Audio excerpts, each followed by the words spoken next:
Good morning, Scott, Trey, George. Bunch of people here today. We're going to get going here in just a few seconds. We got stools up here, everybody. And if you don't have a stool, you can stand.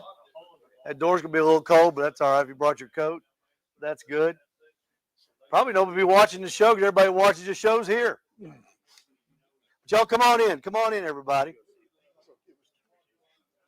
Come on in, David. We got the Bloody Marys here. Sambo, what's up?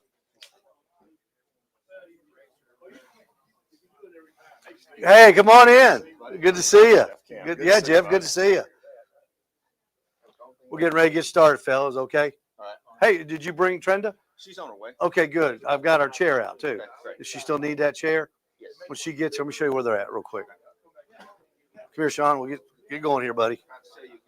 Good. I appreciate that.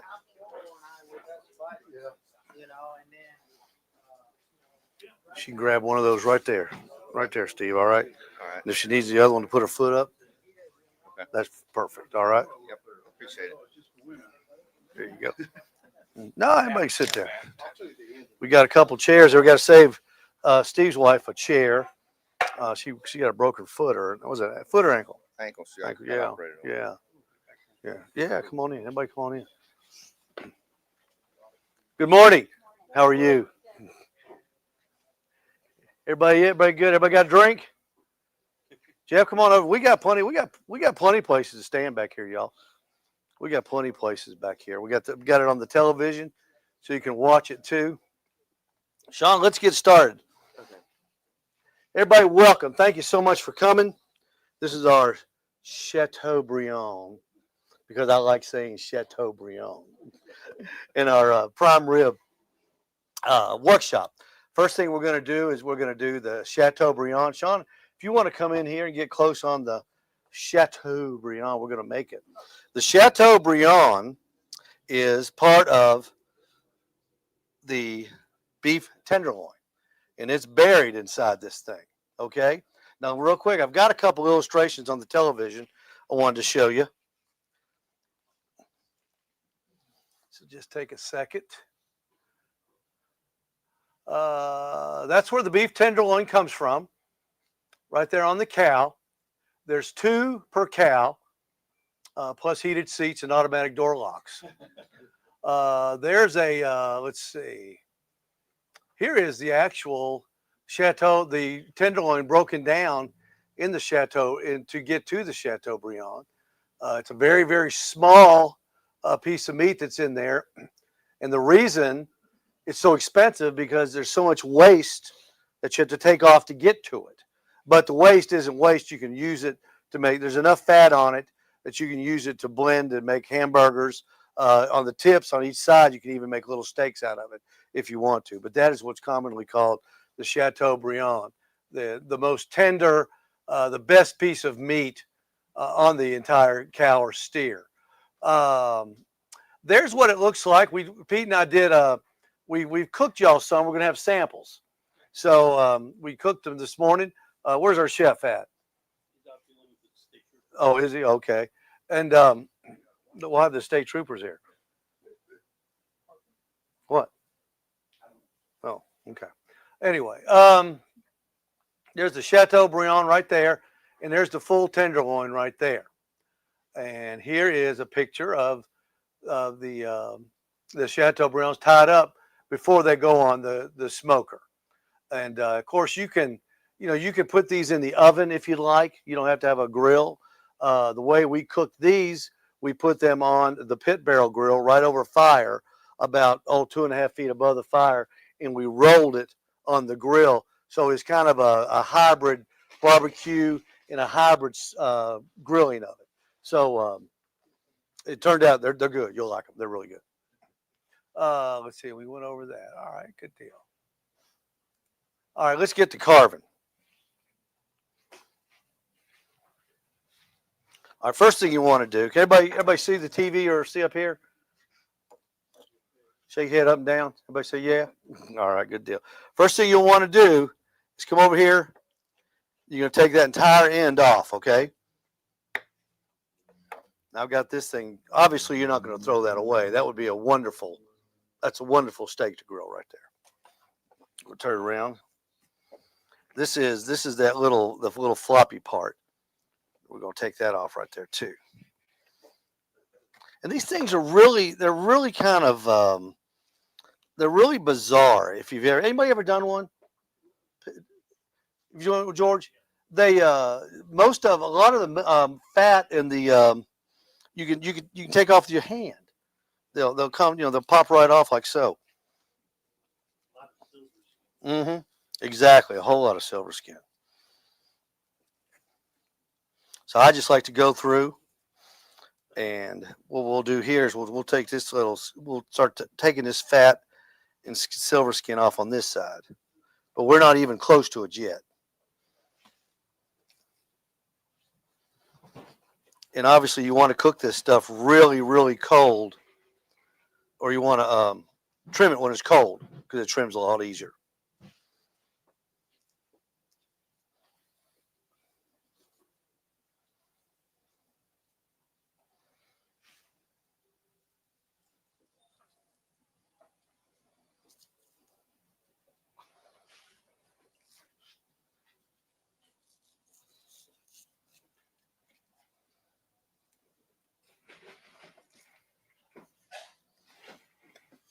If anybody's got any questions while we're doing this, please don't be bashful, okay? You can see it just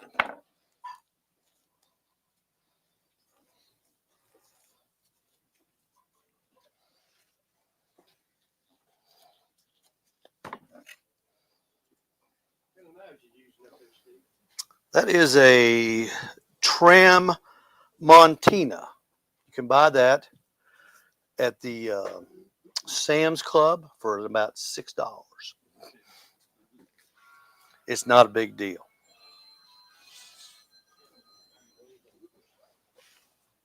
Perry, thank Perry. Pete and I have been struggling with our knives, trying to get them sharp. We finally found Perry got them sharp enough where we could get another sharpener and get them sharp. But of course, that really. So what?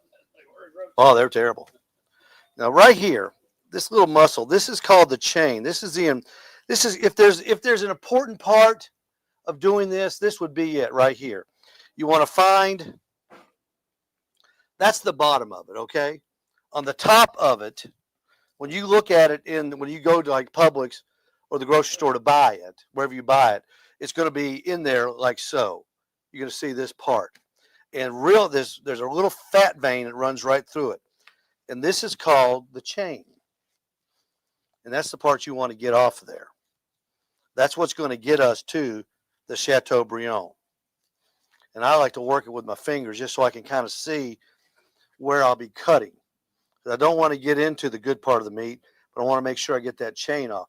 Now that chain is good. Anybody like to have a what do they call them? Those griddles. What are they called? Blackstones? I bet most of y'all have a Blackstone, don't you? You take that off and cut it up and use it for stir fry. It's delicious. It's delicious. So we're just going to come through here. Can you get that, Sean? You getting that right here? Yeah, go to that. Yeah, come on right in here so everybody can see that real good. And you see, you just follow that line, and that thing just about comes right off with very little effort, very little cutting effort. And there's the chain right there. You can see that's got a lot of good meat. A lot of good meat. Most of this stuff, I would probably grind that up with it to give it a little bit of fat. I always thought there was more fat on this than I expected. You know, with a fillet, you get a fillet at the store, or already cut. There's no fat hardly in it, but this has got a little bit of fat, and I think that's why they taste so good, because a lot of the fat will melt and render into the meat itself. So we're going to come over here. We're going to take that little wing off. Now you could stop right there if you wanted to, to make the best, but that's not the Chateaubriand. Okay, so we want to get to the Chateaubriand, because if you have somebody over at the house and you say we're having Chateaubriand, and you brought that out, they'd go, "Hey, that ain't Chateaubriand." And who wants that, right? Who wants that? Friends like mine. I said, what the heck is that, Steve? We want to get that thing down.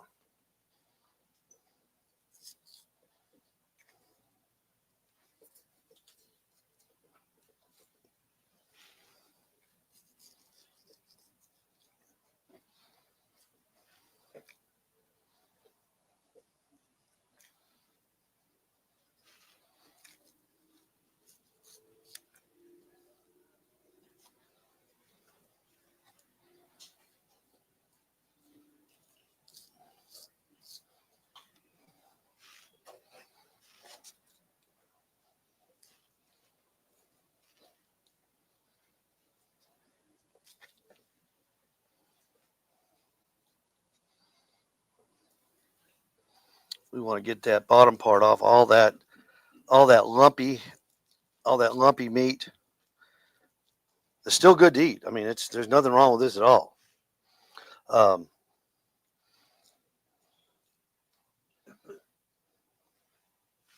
Anybody bought one of these lately? A full tenderloin? That one was $109.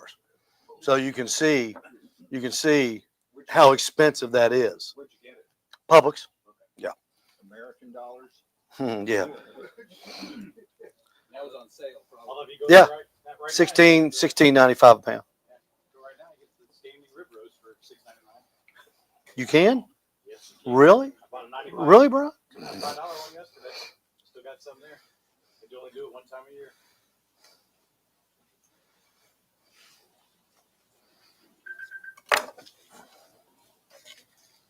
I got a question for you. Yes, sir.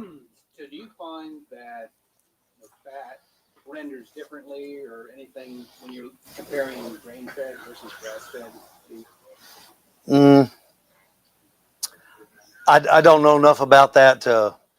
I know that I personally like grain-fed beef. I've had grass-fed beef. I like grain better. But I don't. That's a good question. We've got a friend, David Bosco, who is one of our suppliers here. I'll find out. I'll get the answer to that question. Okay. Michael, I know you've got David's phone number. If you want to call him and ask him that. Did you hear about it? Did you hear the question, Michael? Do you see the difference in the way the fat renders between a grass-fed animal and a grain-fed animal? Has he? I don't know. I don't know what the answer is, but maybe we can after we're done, we can maybe call David. He's out in Oklahoma. We can get that answer. We got people. All right, folks. That's it right there. That is the Chateaubriand right there. Let's give it up for the Chateaubriand. How about that, everybody? Let's give it up for the Chateaubriand. Seasoning and the way you cook it is very simple. I like to tie mine up. And the reason I like to tie my meat is it keeps it in a circle. And when you cook it, you don't want any gray around the edges. You want it to be red. They call that color coast to coast or bumper to bumper. It's on this and on a prime rib. That's you'll really see how good it looks that way. That's why I like to tie it. Now, you say, how do you tie it? It's not hard. Two ways you can do it. Well, I'm sure there's more than two. You can cut individual little strings and, tie it like so. Or there's an easier way to do it. I think it's easier.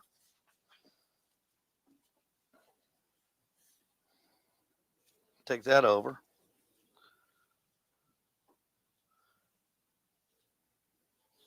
Go under twice. David, I'm going to need your finger right there, if you'll be kind enough. There you go. Don't slice it out. Yeah. I'm going to run when he picks the knife up.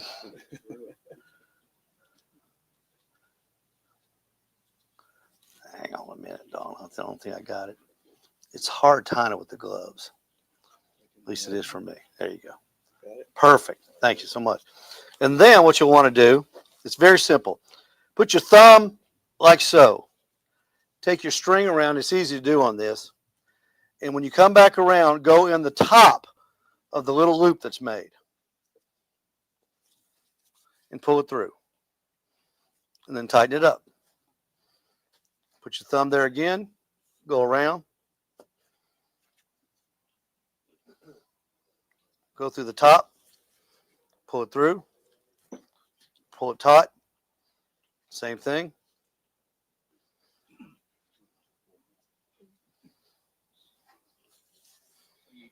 Why are you doing that? Because when it cooks, Scott, you want it to cook the same all the way through at the same time, same temperature, the same doneness, and this helps it do that. You won't get an outside edge that's maybe overdone and the inside that's underdone. This will help it cook at the same rate. Now, on this piece of meat, it probably will if we didn't put the string on it. But you're down, out of $109, you're down to this little guy. So who wants to mess around and not do it as best you can. You're just trying to keep it the same width, kind of all the way down. Yeah, sort of.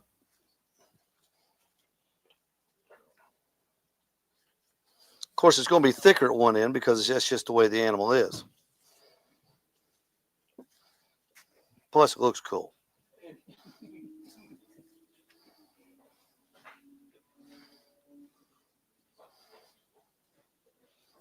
I mean, I got friends. If Pete came over and he said, "There wasn't any string on it," he said, "I ain't Chateaubriand," because there's no string on it. And what you want to do is just turn it over.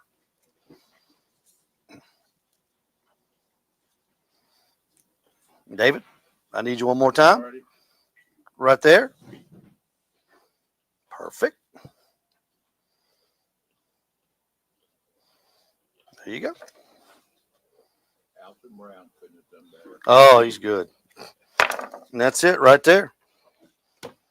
Let's hear it for the time of the Chateaubriand, everybody. There it is right there. That perfect little, doesn't that just look good? That just looks good, doesn't it? Now, you say, how are you going to season that, Steve? Well, Pete, I need a couple pans. I forgot a half pan. Yeah, please. I forgot to get them. And bring some salt too, please.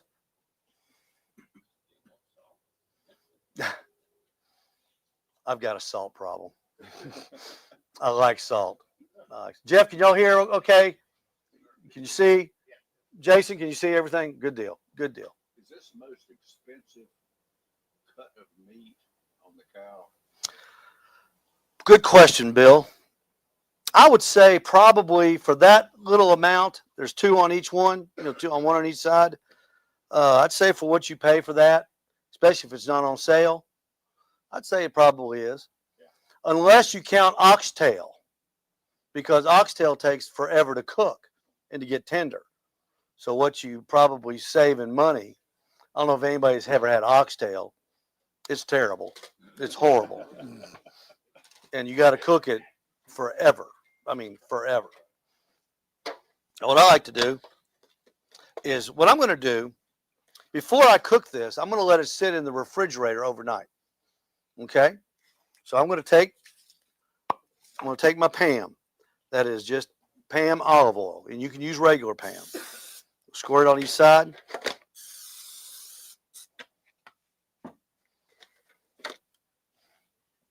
I'll use this regular salt. This is Lane's coarse salt. On this, I'm not going to use very much. I use a lot on my prime rib, but this is not very much.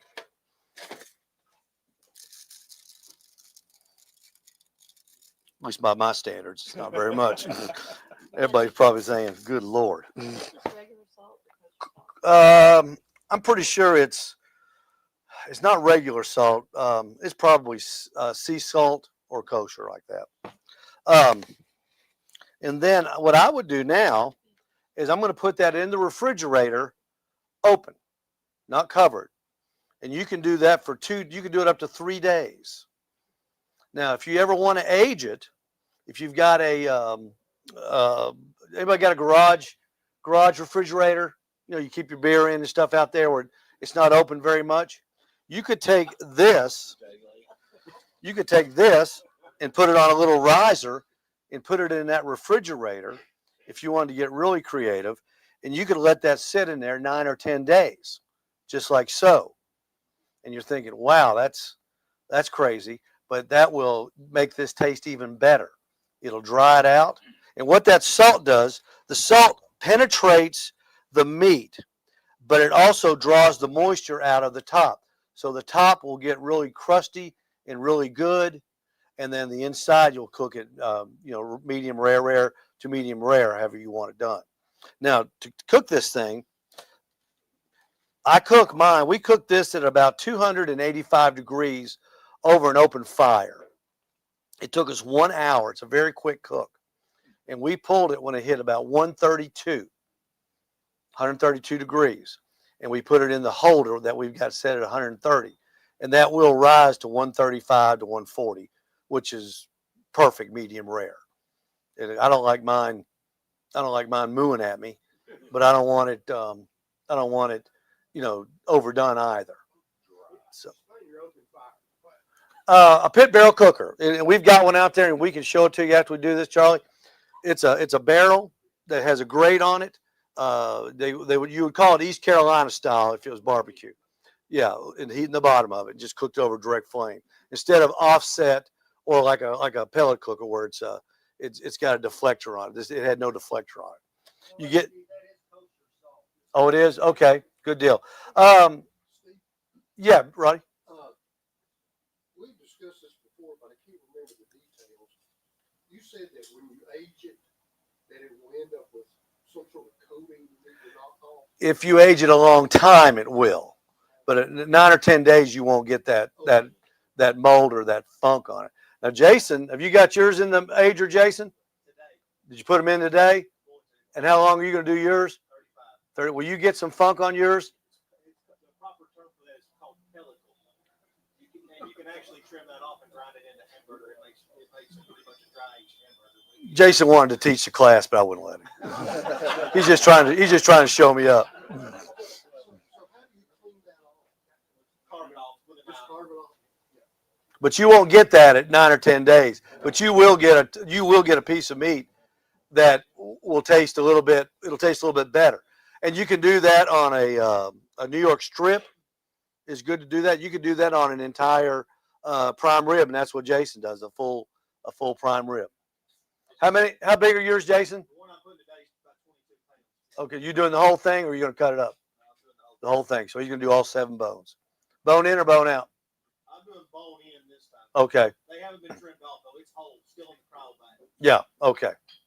So he's going to leave the bones on Yeah, it. I guess Steve, that question, since I just did get the standing rib roast a couple days ago, like I've got it cut and sitting in the fridge now, but the day after Christmas. But how long do you typically, if you're going to do a prime rib, do you try to age it? When we get to prime ribs, we'll do that. Okay, Brian? Hang on, we're heading that way. Hey, Pete. I need the Chateaubriand and the Béarnaise sauce. We had Marcus Garner is the chef at Winedown. He was going to come down here to help us. And the reason I wanted him here was I wanted a world-class Béarnaise sauce. because I know how to trim and do everything that Marcus does. But Marcus called yesterday. He said he couldn't make it. They're busy. So I went online like we all do, and I got a Bernays recipe from All Recipes. That's the easy one everybody goes to first, and it turned out darn good. You're gonna like it. It's really good. So Pete's gonna bring the ones that we're done, and So I have a question for you. yeah. Hang on a minute. Hey, Dennis, would you hand that to Michael Williams back there? Michael, will you put that in the brown refrigerator, please? Yes, sir. So you said 285 on an open. Mhm. If you were doing it in a smoker or an egg or something like that, would that change or would it be? No, 285 is perfect. You might even want to go lower. Okay. If I was gonna thanks, Charles. If I was gonna do that in a like a pellet cooker, I would have cooked it at 325. I would have gone a little faster. But now I keep water underneath it. Okay, I keep a pan of water underneath everything I cook usually. Why would you do the higher temp? I'm sorry. Why would you cook at a higher temp? I'm more used to that. On the barrel, the pit barrels are made to run 265 to 285, and I took one of the rods out and left one of the holes. I blocked a couple of the holes off because it was getting done a little too fast. So in the oven, would you cook it at 325? Yeah, I would, but it won't take long though. It's a quick cook. Okay, it's a quick cook. Now look at this. Everybody look at that. Oh, let's give it up for the. Oh, come on now. Come on. Give me some love, y'all. Give me some love. Check that out. That is a beautiful, and it's piping hot. What's in a Bernays? This sauce contains, let's see if I can remember, two, on a single, sorry, I did a double recipe, but it was 2 egg yolks, whisked. I want to say 3 tablespoons of white wine vinegar. It had some what's that called, Pete? Tarragon. Yeah. It had tarragon, like a teaspoon of that, a teaspoon of mustard, teaspoon of salt, and minced onions, and you mixed all that together over. They show doing it in a microwave, but what I did, I took that and put it over a pan on the stove, where I could control the heat a little bit better. And we've heated it up. It's pretty good. It's pretty good here. Hey Pete, hand me a little piece of cardboard, one of the little cardboard containers, please. Has anybody had Bernays sauce here? Who has? Do you have, Scott? Here, hold on. Here it is. Put your finger in that, Scott. Tell me how I did, all right?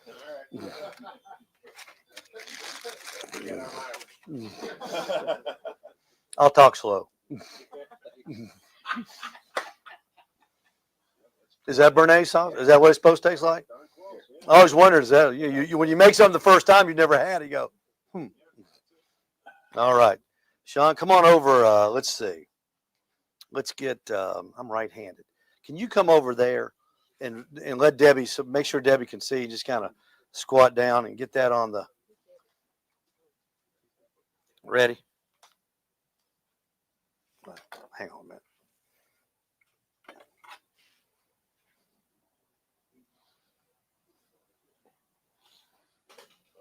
Look at that.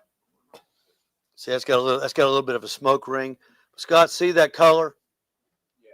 See the color? The same color, coast to coast, bumper to bumper. Yes, thank you. Thank you very much, Bill. Thank you very much. Now, when I cut it, I leave the string on because I just think that's cool. So just pick the string off when you sample it.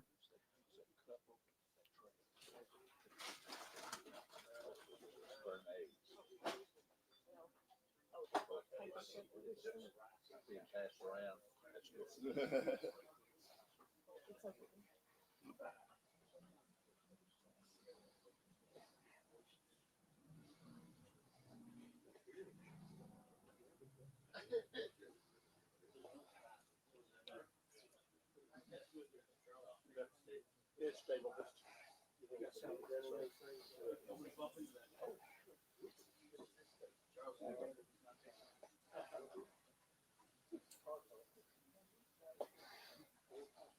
After you cook it, now we put this in a food warmer at 130 degrees. It stayed in there for about an hour and a half. That's why it's so hot. But you want to let it rest, okay, after you cook it about a half an hour. And you'll know you've rested it long enough is when you cut it, the juices don't come flooding out. If you were to take this off the smoker and put it right down and start cutting, juices would go everywhere. Because you think about it, we take a piece of meat and we put it into the harshest environment that we've ever invented in is fire. And there's all kinds of stuff going on in there with water, fats, and they're moving around, and they've got to line up again. And that's why you let it rest. Okay? So that way you don't get the mess all over your board.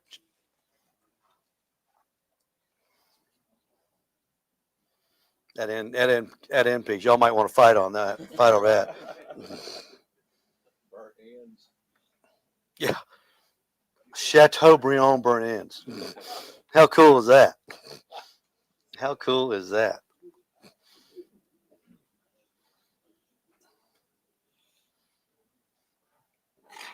Let's see. Hold that for me just a second, Sean. Would you? Thank you.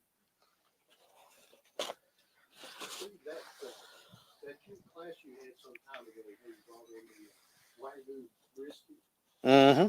Did you say it paid about a couple $100 for that thing? It's 185. Wow. Yeah. They're expensive. Didn't you say that it didn't taste any better than the Walmart one? I don't think they do, Scott. A lot of people said they can tell a big difference. I can tell a little difference, but it's funny. When we were competing a lot, my friend Dan Grease and I, we were competing on the KCBS line, and everybody cooks Wagyu brisket, they're very expensive. And I was in charge of the brisket, and I wasn't. We were top 30. Lucky if I got in the top 30. I couldn't cook them. I just didn't know how. And so we went to a contest down in what's that? Somerville, down there, somewhere down there. And it was a big contest. A lot of big name guys were down there. And I took a brisket, and Dan said, "Did you order the brisket?" I said, "No, I've had this one. That was in June, and I had a brisket in the freezer since Christmas. So I thawed it out, and we took that one. And then we just cooked it." I said, "Because we're not scoring, I'm not scoring. Why waste the money? Maybe we can get them with ribs, chicken, and what's the other thing we cook? Pork. Yeah, pork. No, pork." So we go down there, and I cook that brisket. And I mean, this place is full of big name guys you see on television. We got 9th place in brisket. The only top 10 I've ever had on a choice Walmart brisket that had been frozen since Christmas. Isn't that hilarious? Did you tell them that? No, I didn't want to hurt their feelings. Sean, you getting this? You got to get this. This is Martha Stewart stuff right here now.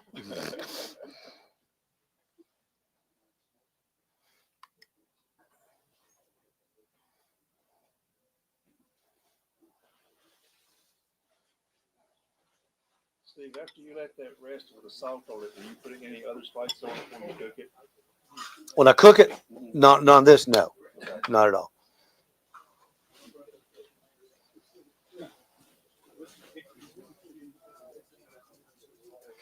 And what is that you're sprinkling on? That is smoked salt. Smoked salt. Okay. Just in case you didn't get enough regular salt. Let's see. Hey, let's see. Hey, Roddy, hand that to Pete. Where's Pete at? Pass that around, Pete. Make sure everybody gets one. Can you do that? Wow, look at that. And I've got plenty more. Okay. Make sure everybody gets a piece.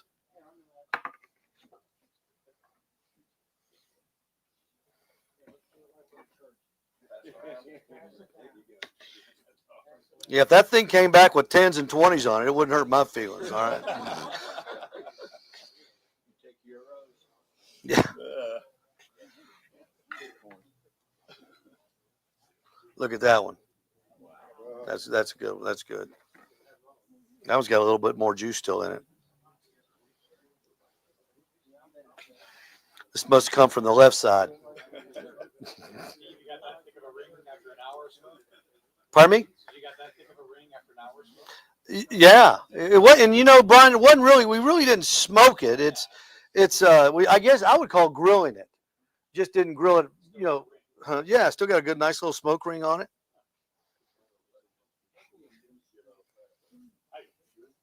Well, I guess an hour long.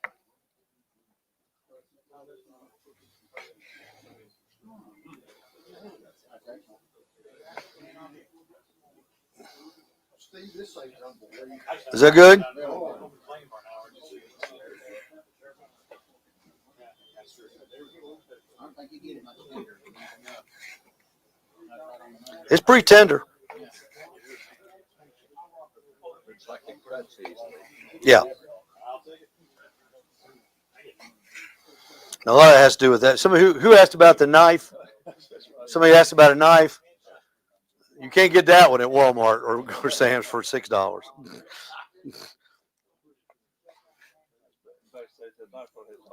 That's a yeah. This is that was a gift. That's about half of it. Where do you get your knife sharpened?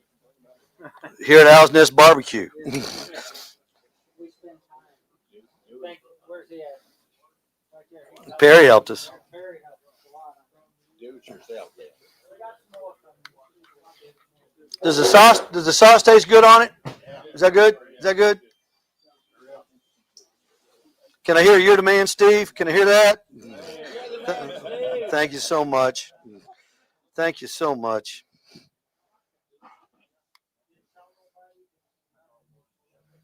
We're not worthy. I like that, Bill. We're not worthy.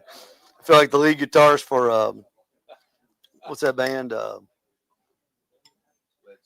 Jerry Garcia. Hey, David, won't you? If y'all haven't had any yet. Put smoke salt on that? Oh yeah, I almost forgot. Oh, I'm glad you said that. Just skip that front row then. And the few in the back is. All right. So let them get some and I'll take it back. Okay. Start the other way around. We got who needs a napkin? I'm sorry, I didn't pass the. Okay. There you go, Pete. Pass some napkins around too. There you go. Let him get them.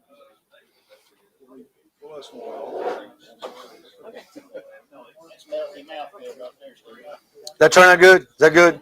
Billy, is that good? Oh man, like butter. Yeah. So tender. That pit barrel that we cooked that on it's hard to beat that flavor. Trey, do you like that? Is that good? Don't eat the string. But you probably could eat it.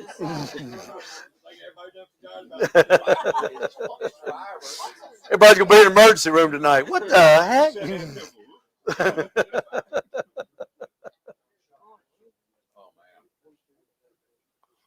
All right. Is that good? Is that good? Okay. Let's see. I need somebody. Let's see. Brian Smith, you're going to be my assistant real quick. Pete, show Brian where the kitchen is. What can you do? And we need to wash that off, okay? Are you gonna make me go wash dishes? No. Pete will. Has everybody got some? Anybody want another one? Morty, did you get some? Grab another one. I'm gonna go over here and get the prime rib. Sean, if you can get some crowd pictures, that'd be great.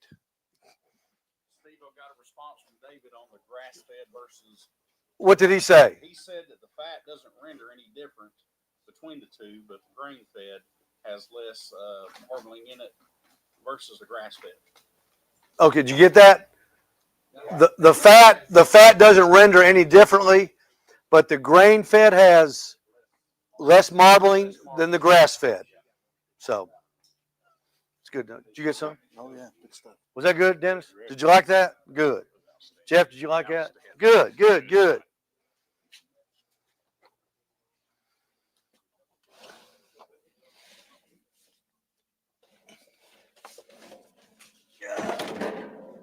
Publix yesterday, they got those on sale. Do they really? Gosh, I wish I'd known Publix had these on sale. I bought these at Kroger's. They were $19.95 a pound. Wow. I need to read the paper more often.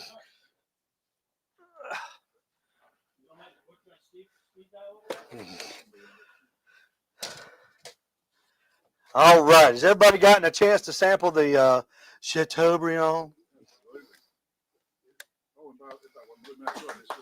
No, thank you, thank you, thank you. Thank you so much. Okay, now we're going to move to the prime rib. Let's see. Let me get, where's my man? Were these the one on sale at Publix? Yeah, that's where I got them at Publix. Y'all need to follow our Facebook page. Here, put that in the Well, that's why I got kitchen. mine. There you go. The here, thanks, Brian. The I posted Tuesday. I said prime rib goes on sale at Publix at 7 o'clock for $6.95 a pound. I said first prime rib fight 7:05. And we went in there. Pete and I went in there about 8:15, 8:20 that Wednesday morning. And when we walked back, both those meat cutters looked at us, started shaking their head. Said, "I can't believe you did." People were waiting to get in. It was hilarious. All right, here's one. This is a prime rib, bone off, okay? And they cut that off for me at Publix. And they probably cut all of y'all's off as well, too, unless you asked for it to be attached. And what they did, they took it, they put it back on sew, and then they tied it back on, okay? Now, you can cook a prime rib with this on the bottom. And some people do. I don't know why you would do that, because when you do that, that doesn't get cooked that well. And it just doesn't look very appealing, okay? But this thing right here, you can put that on a grill or you can slow smoke it. And this thing is as good as that thing right there. That is delicious. Those ribs, I think they call these short ribs, and they are delicious. The let's see. Are those different than regular beef ribs? No, they're just beef ribs. Say that. Basically, yes. Thanks, Pete. Let me show you where it comes from. Excuse me, Bill. It is, let's see.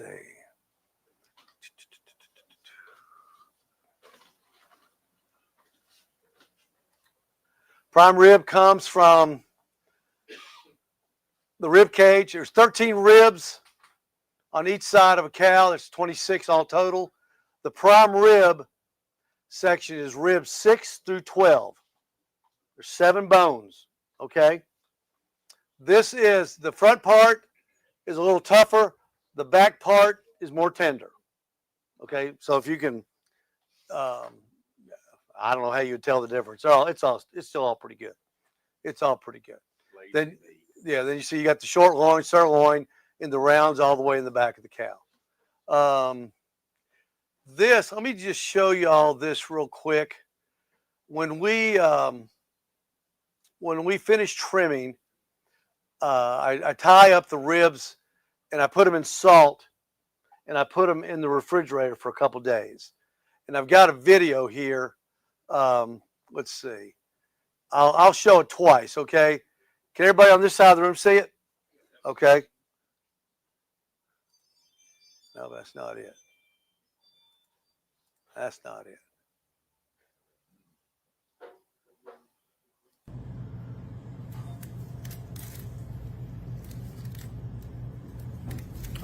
going.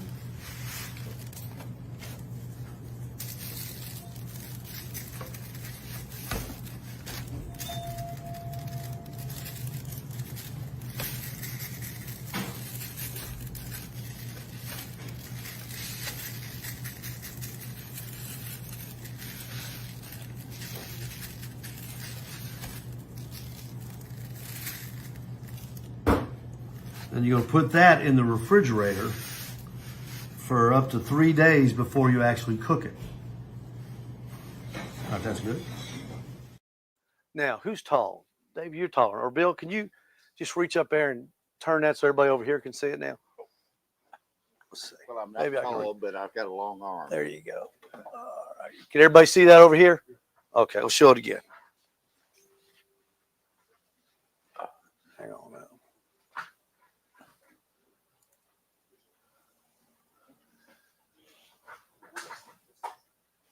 Salt.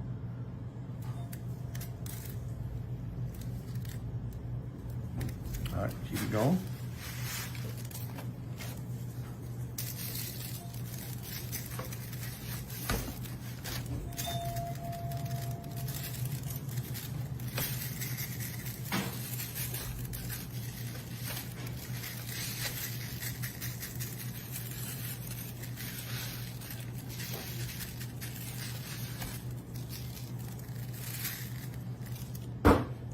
Then you're going to put that in the refrigerator for up to 3 days before you actually cook it. All right, that's good. And we put all of them in the refrigerator 2 days before and pulled them all out. So there you go. Everybody see that? Say yes, Steve. Yes, Steve. Thank you. All right. No, leave it on. It disappears. It just goes away. I don't know where it goes. It might go into the meat. But I just know it just is always done. Well, Goes into the cloud. yeah, it goes to the cloud. That's right. You're saying 3 days, but can be in there longer. You can put in there 35 days. Right? Yeah, you'd get that. You'd get the the Piccadilly. Is that what it's called, Jason? The Piccadilly on it. You get the Piccadilly. Like I've got to cut mine today and put it out there, so but we're not having it until Thursday. But It'll be fine. You won't get any Piccadilly on yours, bro. I'm gonna put that little guy right there. All right. I've never done mine work. What we're gonna do? We're gonna trim this little dude. There's not a whole lot to do to a prime rib, and a lot of people are afraid to cook one because they're so expensive. Well, thanks to Publix, they're not. That's about as expensive as meatloaf is right now. So if you mess it up, you can always go to Publix, get a spare, and stick it in the refrigerator just in case. That's what I've always done. But this little thing we're going to take off right here. I call it the tail, the whale tail right here. We're going to take that off. How long will they last frozen? Oh.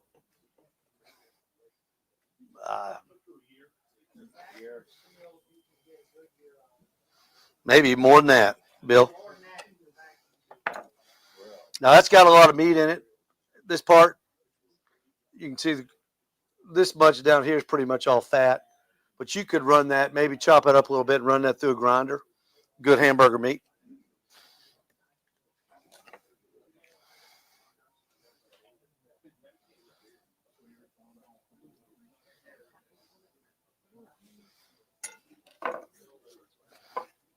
So there you go.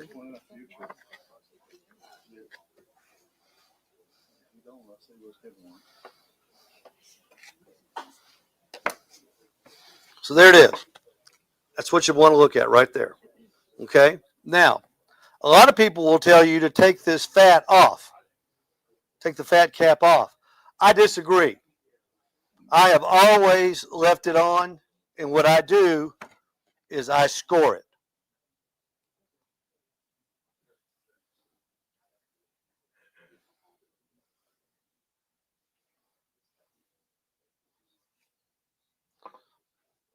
Now, all you barbecue guys out there, Billy and Mark and Michael and Jason,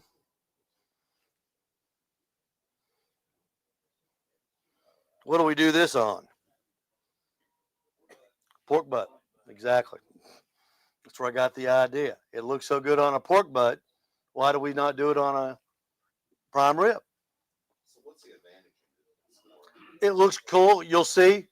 It looks good. It's our presentation. When you see it, when we pull out the ones we've cooked and share it with y'all, you'll see. It looks better than just the old. It doesn't hold in moisture or, Bill, it might hold in a little bit of the rub, a little bit of the salt on top. But all I know is that tastes good when it's cooked and it renders. It's wonderful. I mean, it is wonderful. Now, just remember, there's all kinds of ways to prep a prime rib, to cook a prime rib.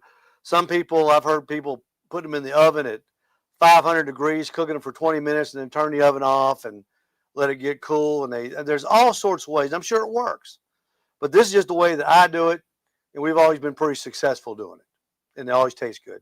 And that the bottom line is, how does it taste? And you want it to taste good for your friends, especially at Christmas time. So there basically is you're ready, okay? Now,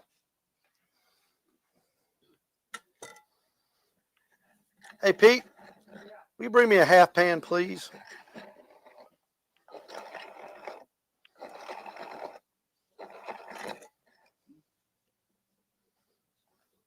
you make your own burger? Hmm? Burger meat? No, I don't even have a grinder, Bill. I give it to Charles. Charles is going to grind it for me. It's a win-win. I got people. I got people. Thank you. I'll take it. Thank you. Y'all need another one for this one. Just all right. We're going to tie it again, okay? And this one's more important than the Chateaubriand because David, Yes, sir. I need that finger on this one. No, not the middle one. Not that. Man, I just fed this guy, Bill. Yeah.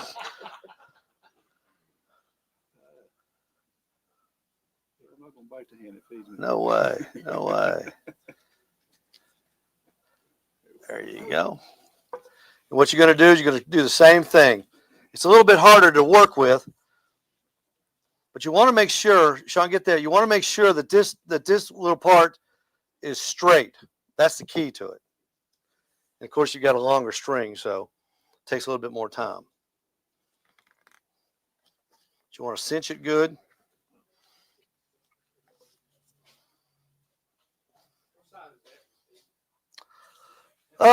This was 4. How many was it? 4 bones? Did I give you 4 bones? Yeah, about an 8. Thank you. Yeah.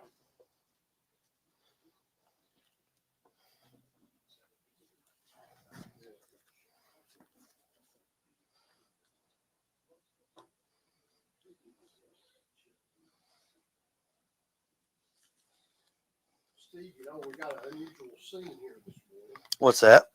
We have 2 mayors in attendance. Well, I know Morty's here. Well, the mayor of OOLTEWAH. Morty, I like my self-appointing better than having to run. Stick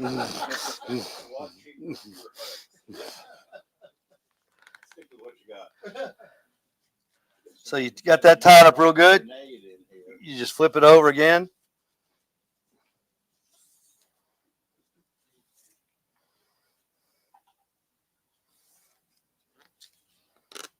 David?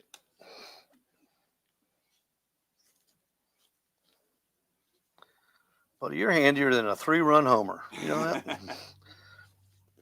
Perfect. Perfect.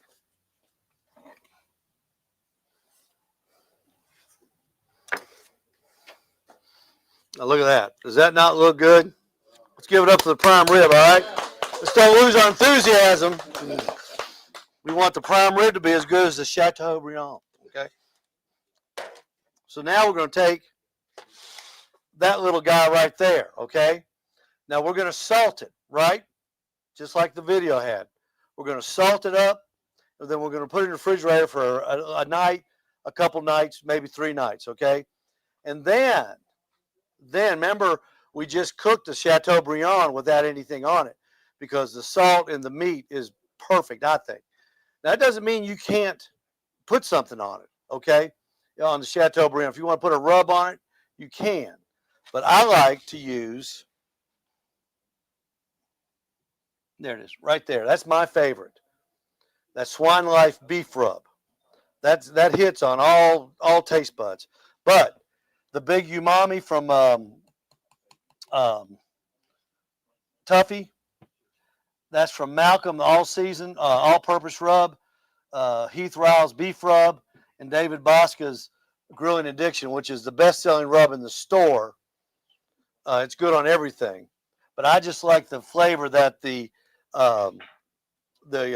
prime beef rub imparts on it for my personal taste. So let's pretend, okay, let's pretend that we've got it out of the refrigerator. It's already been salted, all right? Now, you've heard people using all kinds of crazy stuff. Mustard, mayonnaise, spray butter. I've used a lot of spray butter. I like spray butter.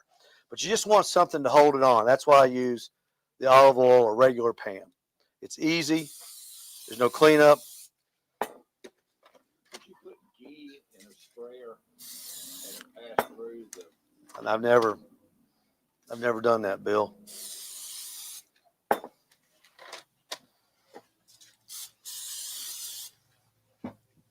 The only thing weird I've always wanted to try, and I never have, was duck fat. Using a duck fat, you can buy it in spray cans. Just wondered how that would make it taste. But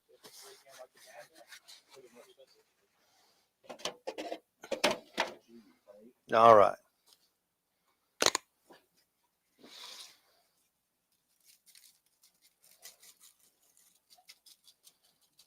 You want to go pretty heavy.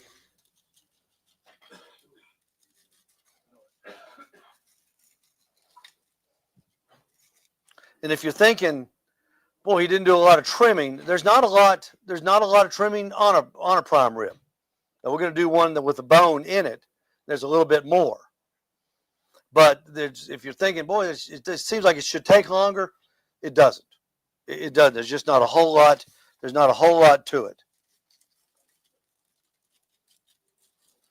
And remember, everything you do to the outside of this thing is going to bring flavor to the outside.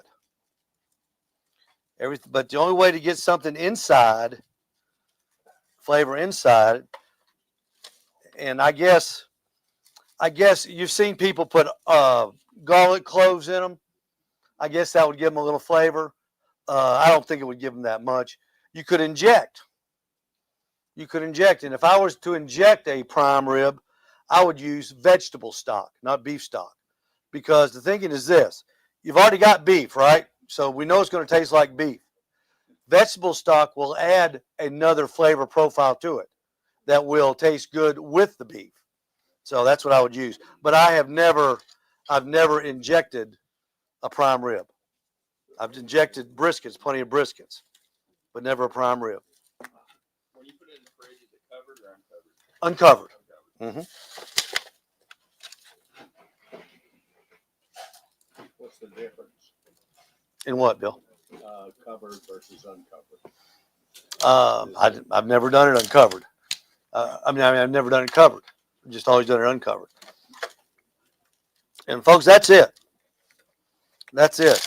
You put that on the smoker or in the oven. I'm a 325 guy in the smoker or the oven. It took, Charles, how long did it take us to cook those two this morning? Okay. I set our smoker at 325. Pete, do you remember what time we put it on? Okay. Let's see. I got here. I'm trying to think. I got here at 5, about 5:45. Say what, Charlie? The Green Mountain Grill, my pellet cooker. I put it on about, I think it was 5:45, and we pulled these off about an hour ago. Yeah, it's quick cook. So, what's that? Maybe 2.5 hours, and they're both done. So it just doesn't take long. So you put that up on a riser and put Yes. okay. Yes. I put it up. I get it off the bottom of whatever you're smoking on. I get it off the bottom because it's hot down there. And what will happen is if you put it on right on the rack, you'll burn that bottom meat. And I don't want that burned. I want it to be tasty all the way through. So what I do is I put it on the rack and I'll fill something like this up with water and put it right beneath it. And I mean, when I fill it up with water, I fill it up about 3/4 full. And I'm not collecting drippings for au jus or anything like that. I'm protecting the meat. You know, you can make au jus out of beef broth if you want to. And I'm sure there's recipes because this Béarnaise sauce was pretty good. So I'm sure there's a au jus sauce that's just as good. And you put that in there. And the most important thing you'll need is a thermometer. Okay, now you can use a probe. Okay, you know, if your grill comes with a probe, that's fine. You can use it. I don't trust those as much as I do my quick read thermometer. And it only takes a second. But the thing you got to remember about this, when you put this on the grill or on the smoker or even in the oven, wherever you're going to cook it, the inside of this thing goes crazy.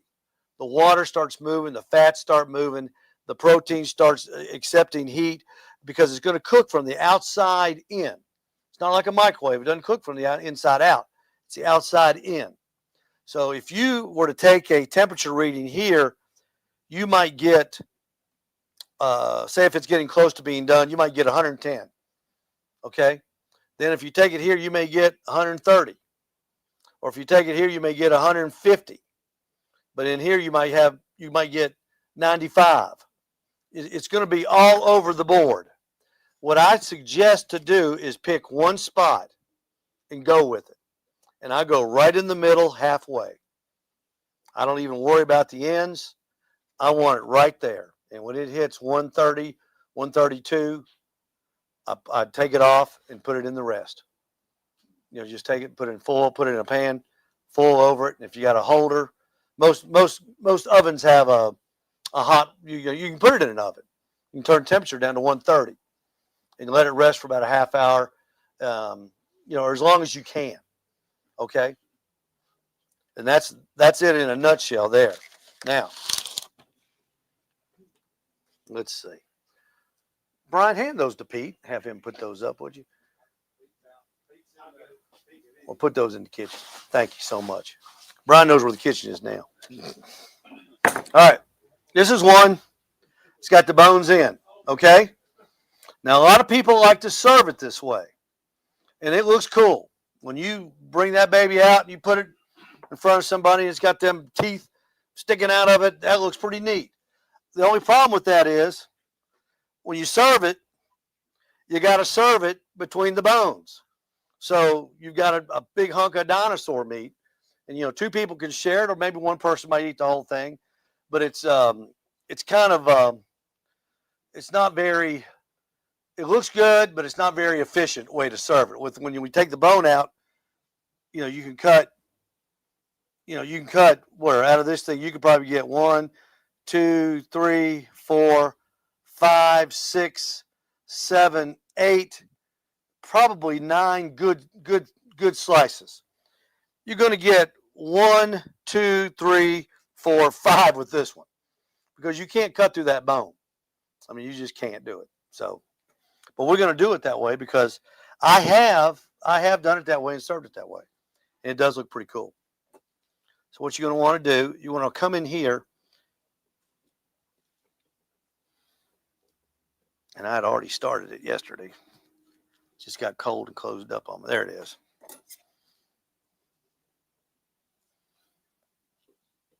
You just take your time because it's not a real.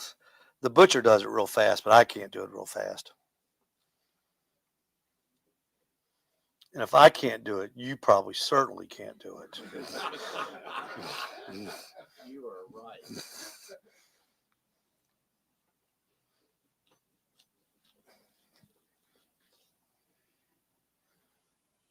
What are you cutting off there? I'm gonna take this bone down try to get it down to about that far, David, and then I'm gonna take this part off. and then we're going to French those bones. How about that?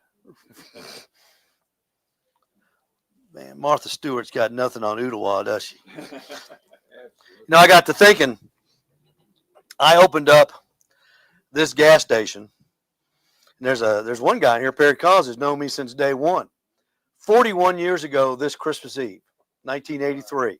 41 years ago. And Perry, what if somebody had told us in 40 years you'll be doing a Chateaubriand in prime rib workshop? Would you have ever believed him? We were doing, we would back then we would have been doing a possum workshop and a country fried steak from the Cream House workshop. That's while we were changing oil. No raccoon.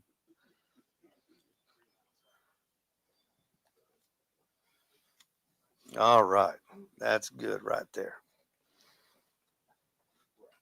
The more you get into it, the easier it is. The easier it cuts. Then we're going to turn it over, and we got to take, our bones are hidden, so we got to take this part off, just like we did on pick that whale tail off.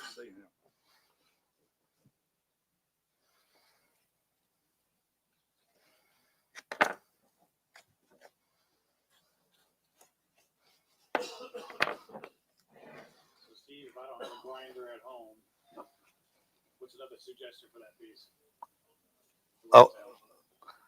Oh, what, to cook it? Oh gosh, Brian, you could you could come in here with your knife and get it away from the fat.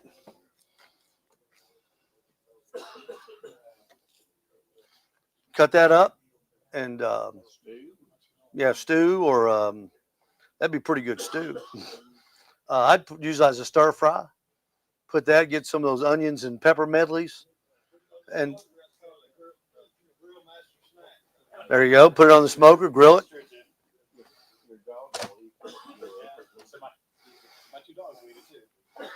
Now you see how our bones are exposed here now?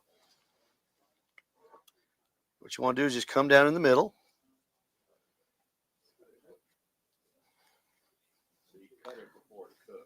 Oh yeah, oh yeah, yeah.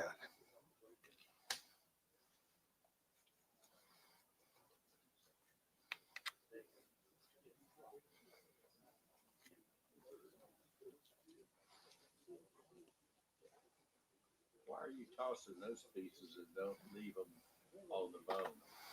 Well, we're Frenching the bones, Bill. Okay. We're Frenching the bones. You were doing something else. We were talking about that. Obviously. Did you get the part where I said if I can't do it, you probably can't do it? Did you get that part too? Did you miss?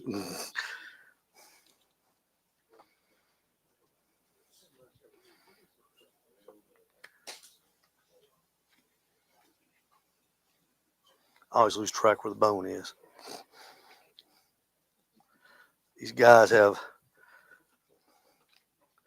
these cows have different spaces between these bones. There's 2 sets of these on a cow too, one on each side. So if you get a cow, you get 2 of these. 2 7-bone ribeyes. Now, how you like that snaggly tooth thing? Now, what I would do, I would probably come down here and I would take, maybe try to take just a little bit of that off to smooth that edge.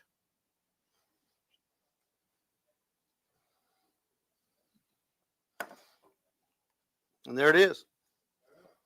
Let's give it up for the snaggle tooth. Now, of course, what you would do is the cool guys would come in here and they would get a piece of string and tie it and pull it out and get all that meat off the bones. Because they would want those bones to be just perfect. No meat on them at all for presentation. And it does look pretty good. But if you want to do it that way, you can. Now, as far as tying it goes, I would tie it, and we can tie it.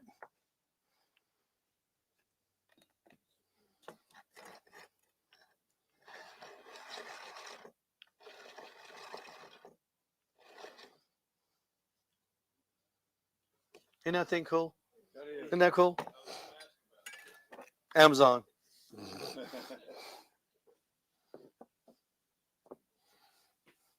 Billy, I wish I could have said Martha Stewart sent me that, but anybody watch the Martha Stewart special on Netflix yet? Am I the only one? Are you kidding? Oh, good gosh. Go home and watch it. It's wonderful. All right, David. Was it on stock trading? No, she was actually put in jail for lying to the FBI, not for insider trading. From behind bars. Hey, let's go easy on Martha. She's pretty cool. She's pretty cool. I think she was a victim. How can you not be cool, be friends with Snoop Dogg?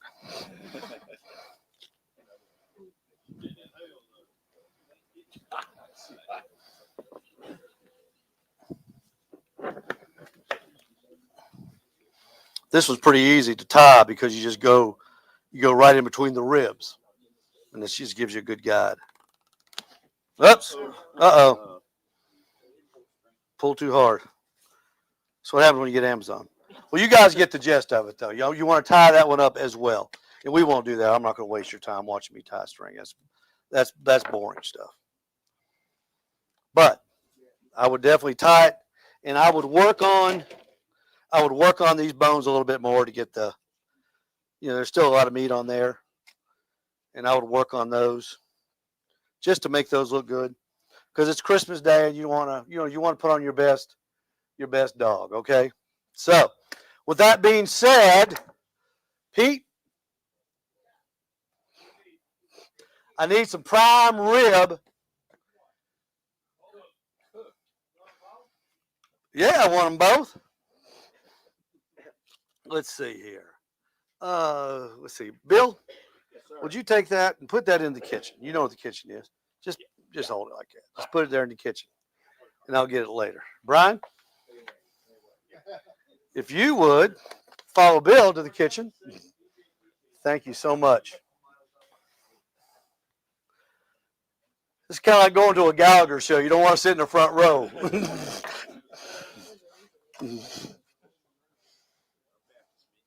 Yeah. We're all going to come down in just a minute when we do that offering. Anybody got any questions about that? Would you score the top of the bone as well? Yes, I would. I forgot to do it. Yes, I would.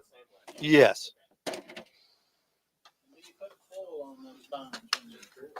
I would. I would. I did. The only time I've ever done one, I did, because I wanted them to stay looking nice.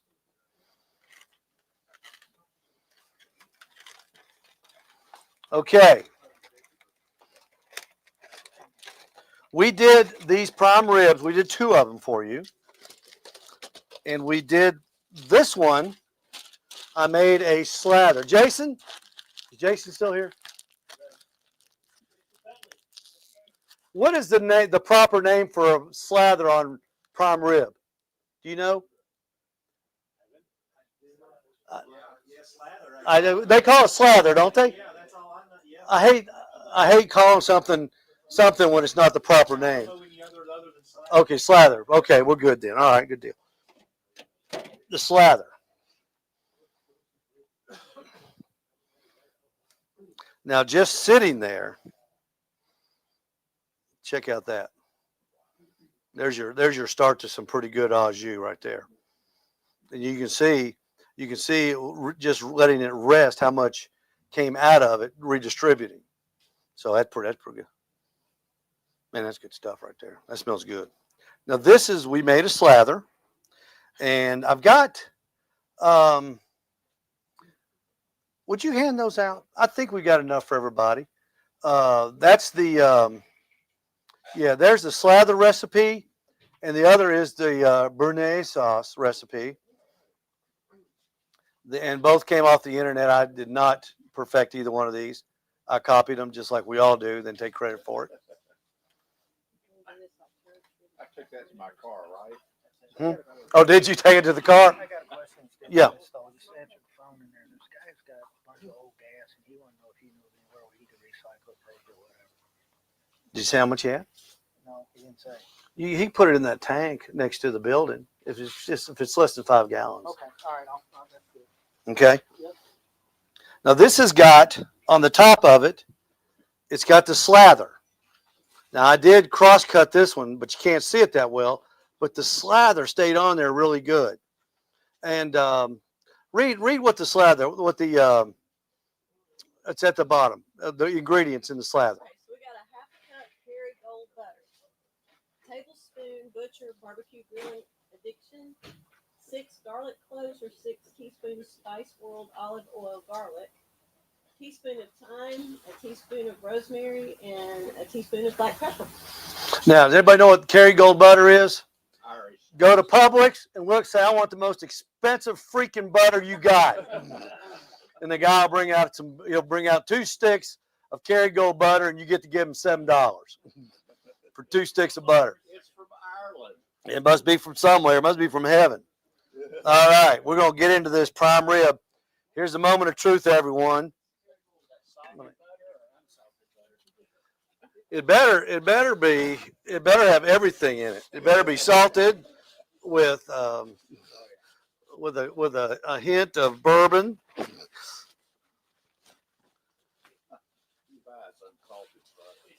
Yes, yes. Were you aware that Kerrygold was banned in Wisconsin? I was not aware. Kerrygold was banned. It's there. They don't allow it. All right, here we go.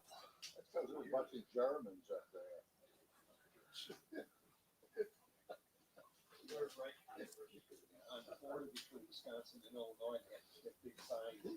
Look at there. Look at that.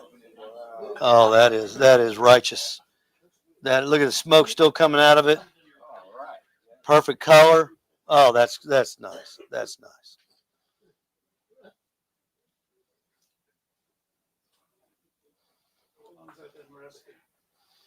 Hour and 15 minutes.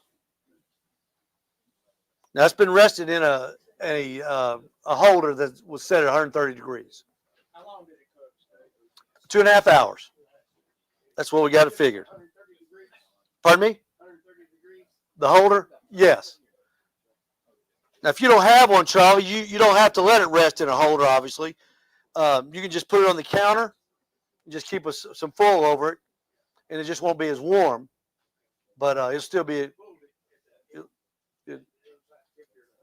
yeah, 130, 132, somewhere around there, because it rises up to, it rises about 5 degrees. 325.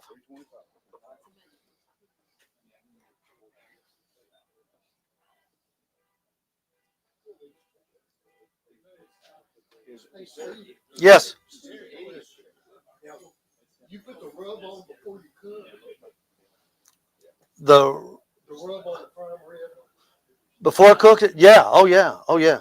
I put the rub on this prime rib as well, and then I put the slather on top of the rub.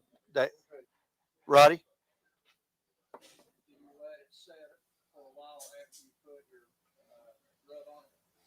Ideally, yes. If you can let it set maybe 3 or 4 hours before you cook it to get the temperature of the meat up, it'll help with that coast-to-coast cooking as well. Now, I couldn't do it this morning because I would have had to get here at 2 this morning. And I love y'all, but not that much. Now, I'm going to take... I've got another question. So you Yes, put the sir. rub on, and then you put the slather, which is this recipe on the sheet, and then you cook it. Yes, yes. Do you let your rice kind of room temperature before you? Ideally, you can, bud. Yes, you should. And that won't hurt it. But it depends on how much time you got. You know, well, if you wanted to get the room temperature, you'd have to pull it out about probably 5 hours beforehand. If you're going to buy one and wait 3 or 4 days, salt it down good and everything, and wait. You could do it that long, yes. Yes. Now I'm going to try this with the slather on it.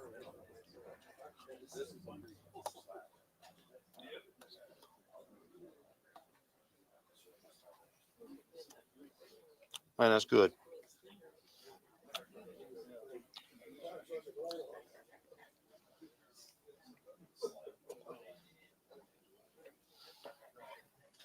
This is a good example. I want to show everybody. This outside edge of the prime rib is known as the spinalis muscle. It's very tender. If you've ever gone to a butcher shop, you saw a product called rib cap, and it's about $30 a pound. That's what that is. The butcher takes that off of every prime rib, and he figures out a way to make it into another ball of meat. Something expensive. And it's really good. It's really good. It's crazy good. Let's see, Sean.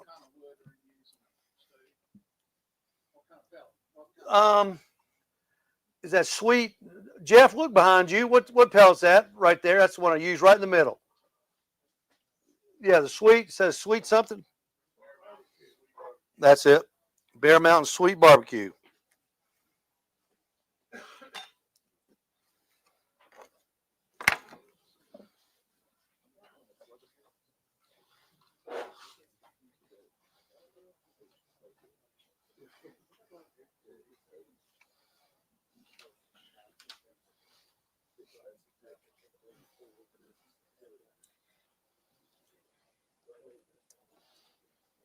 Now, Pete and I do a little show on Monday nights on the internet where we just talk about things that we sell here, talk about food. And we had a guy from Chicago, Scott, named Meathead. And he's a very famous person in the circles we run in. And Meathead says he takes the spinalis off the prime rib before he serves it to his family and keeps it for himself. And of course, when he said that, I was aghast. I said, I can't believe that. He goes, I'm not wasting it on those people. Isn't that crazy? Yeah, he serious heart attack. It must be a Chicago thing. Scott, you wouldn't do that, would you?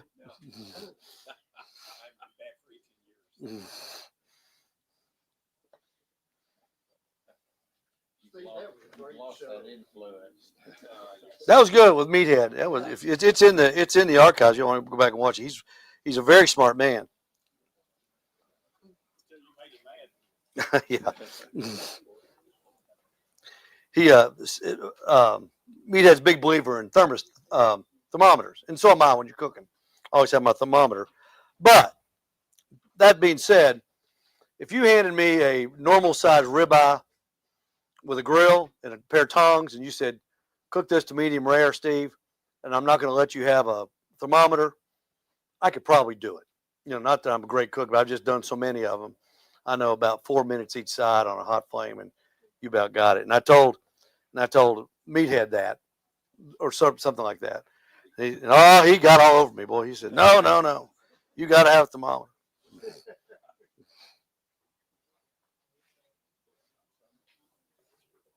Have you ever found the string difficult to remove? I've never taken it off, Bill. I just serve it with it on. I let everybody else do the work. I cooked a bunch of those turkey roasts that we had here last time. Now, the net's hard to get off. And That net's hard to get off. It's like pulling Yeah. Would it help if I sprayed oil on there? No, you just some things are just time consuming. You just got to fight it. Yeah.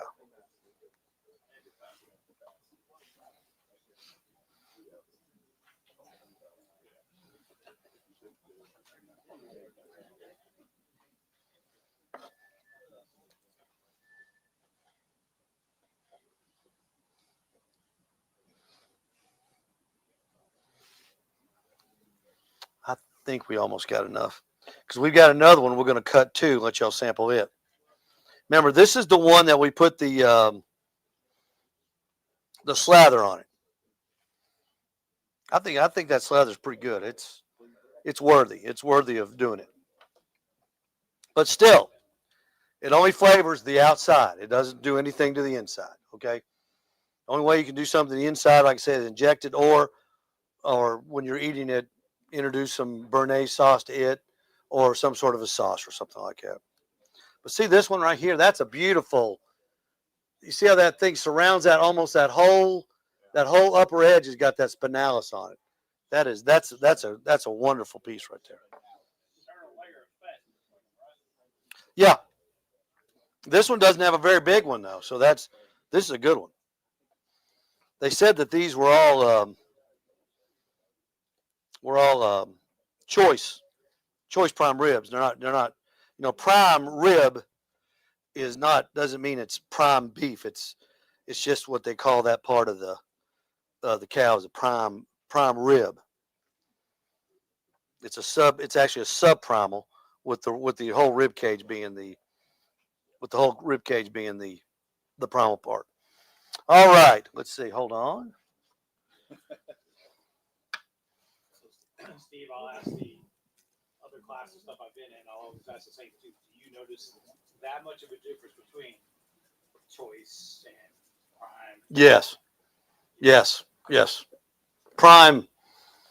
Prime is really cool, Brian. It's really good. Get it. If you can get a prime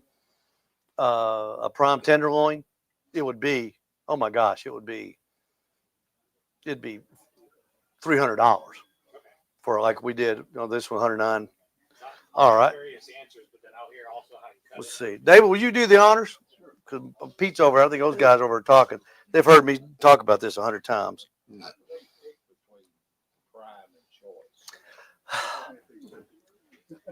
When they grade a cow, they look at the marbling in the meat. The more marbling it has, the higher the grade. They claim only 2% of the meat graded in the United States is prime. Rest is choice and select. Yeah, but like anything else the government does, Bill, it's controversial. They say that if they've been grading cattle and they don't have enough primes, they'll start grading everything that comes through prime, where they really haven't looked at it. So, but it's Sounds like rife for abuse. Oh, I'm sure it is. Yeah, but you can tell. You can tell a difference if you especially a ribeye. If you go to the store and look at a prime, if you can find one, it says prime beef ribeye, real prime. The marbling in it is incredible, and it's better because fat's flavor. What's everybody think about that? That good? Oh man! Stop! Stop that in 15 minutes. Oh, look at that piece. Here, Sean. Poor Sean's sitting here drooling. Oh, that's good. That is good. That really makes it. And look at that. You got a little pile of it. You could smear that on the meat. Ooh, just like that. I like that. All right, let's clean this mess up. We got one more thing to do, y'all. I appreciate y'all coming. It's so nice. The cash register is just up there through the door. That's Tanya up there. She'll be glad to take your money. Just remember that each prime rib, you'll need 7 of these.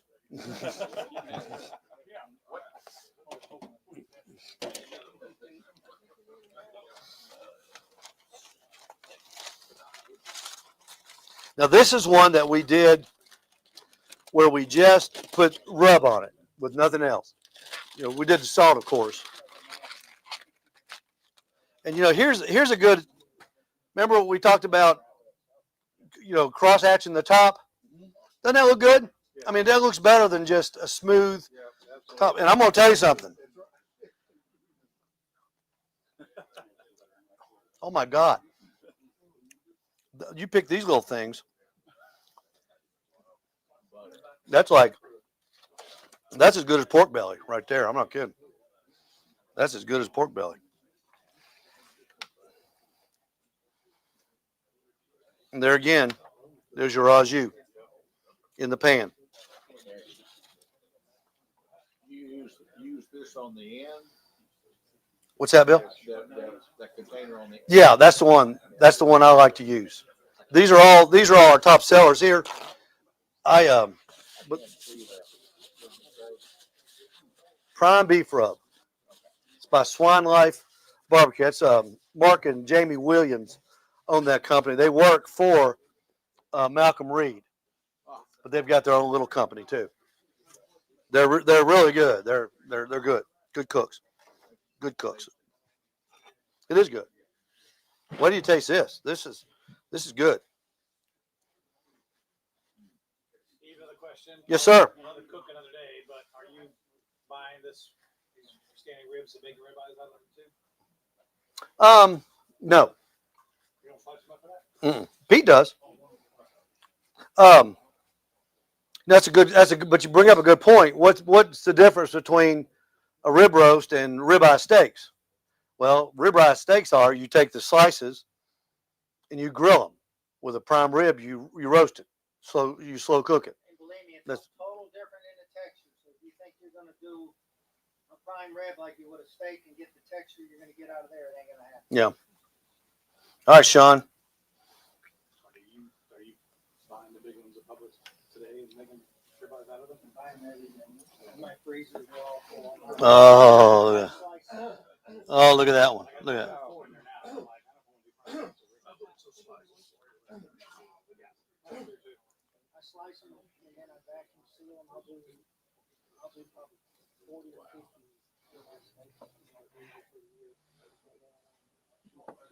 Look at that. Let's give it up for that piece of ribeye right there, y'all. That is a good piece of ribeye.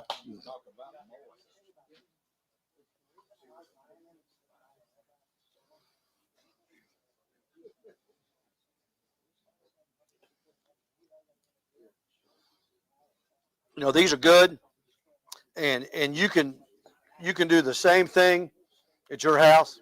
There's nothing. I mean, I don't know any secrets. I'm telling you everything I know. You can do this at your house. The only place I've ever had one better is at J. Alexander's, and I cannot. I mean, I would love. Have you ever had prime rib at J. Alexander? It's the best in the world, don't you think? I mean, it's wonderful, and it seems like they're bigger. You see at the mall. Yeah, they're prime rib. Do y'all like theirs? Oh, I think it's great. Oh, I think it's great. Look how moist that is. That is so. They won't give you the recipe, huh? I've never asked. I don't know if they use more aged beef or not, but What do you think about metal cutting boards? I think they would tend to dull your knives. I've never seen a metal cutting board, Bill. I've cut on a metal table before. Yeah, they advertise on Facebook, but Probably pretty sanitary. yeah, they talk about it versus wood or plastic, but Well, I leave this big one back here. I mean, how dusty could it get back here? what's that? I wiped it off and sanitized it.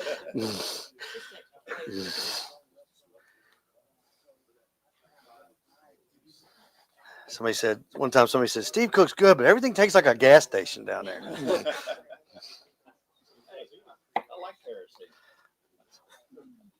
That's like we were doing her breaks one time, and she started getting nauseous.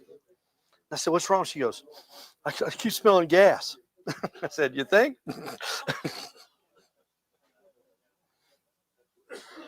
So we took her over to Starbucks. She got a job as a barista, then went on strike.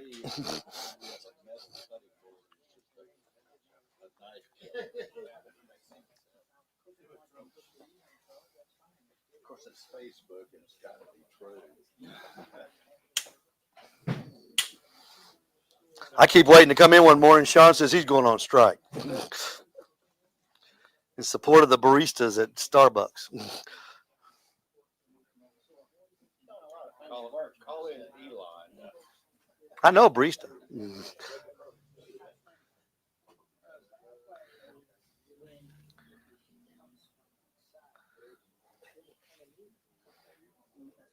This one actually looks it looks the doneness. I like the doneness on this bigger one better.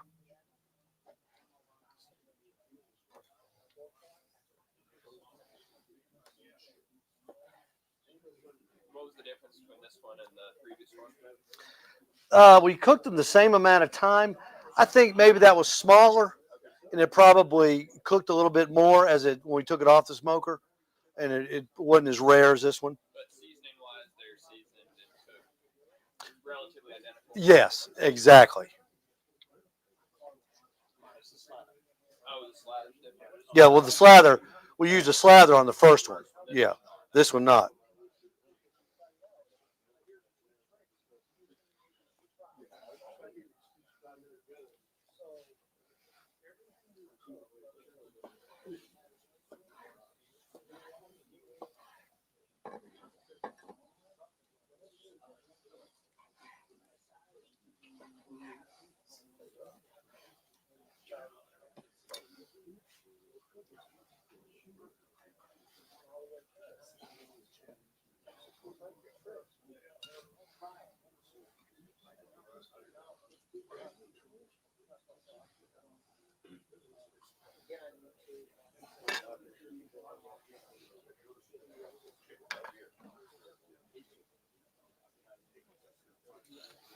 All right.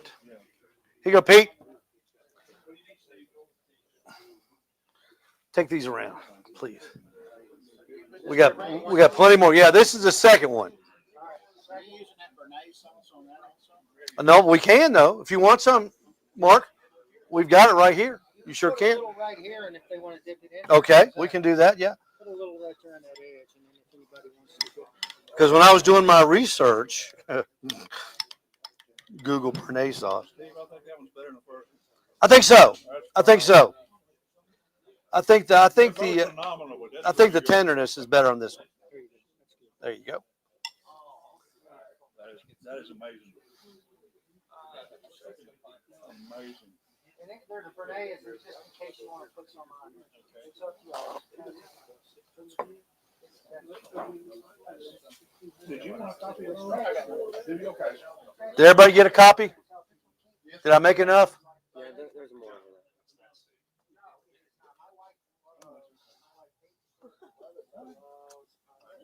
Oh, it is good. That's really good.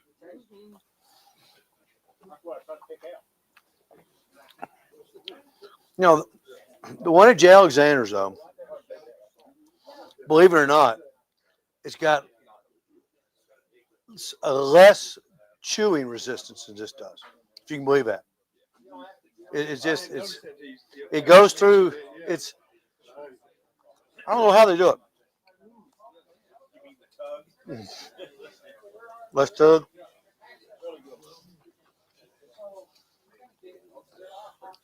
Oh, that is good. That's good. That's good.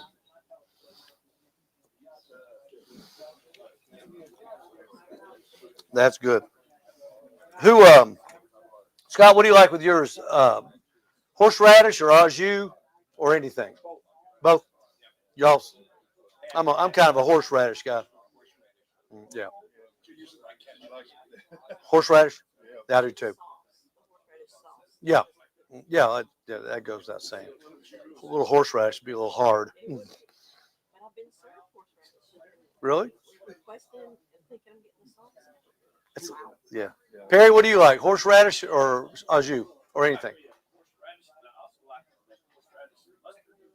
Yeah, that would be good. We've got a horseradish mustard. Michael, did you get some?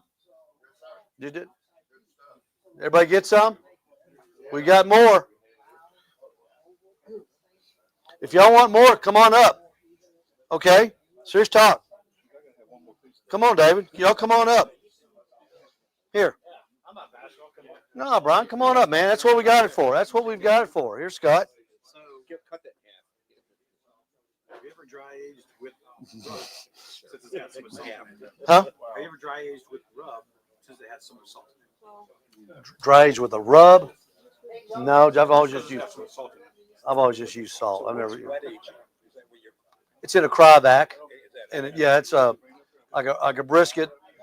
If you let that sit in your refrigerator for maybe 28 days. It'll when you get it out, you think it's dead, it stinks, but when you cook it, it's good. Thank you, sir. It's great. Did you like that? I'll be tasting the first one. I don't know. They're pretty good. Did everybody get some? Did you guys want some more? Come on up. Serious talk. I got plenty. That's what we got. I want y'all to try it.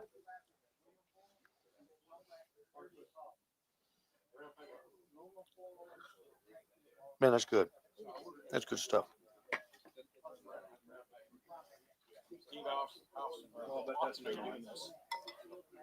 Pardon me?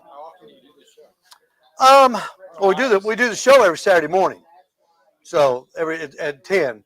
Saturday morning at 10, we just do a 20-minute little short show. Then on Monday nights at 7, we do one at about 45 minutes to an hour. We'll have a guest sometimes. Yeah. Well, I mean, we don't do this, but we don't get this many people. But we did. We had open house here not too long ago. We had a good turnout for it.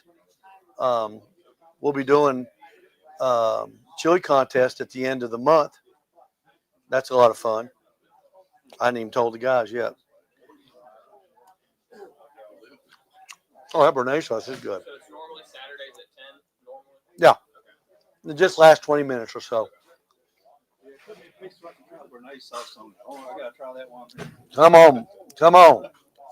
Let's see. I have to start doing that because in March I'm going down to Myron Mixon's. So When you going down to his? In March, in the middle of March. Here, David, come on up. You'll enjoy that, Brian. The guys up in Cleveland have been trying to get me to go that last couple of years. You'll be doing a whole hog. Let me get this. Yeah. Get started. Yeah, it's a big 3-day class. Yeah, it's a big class. It'll be well attended too.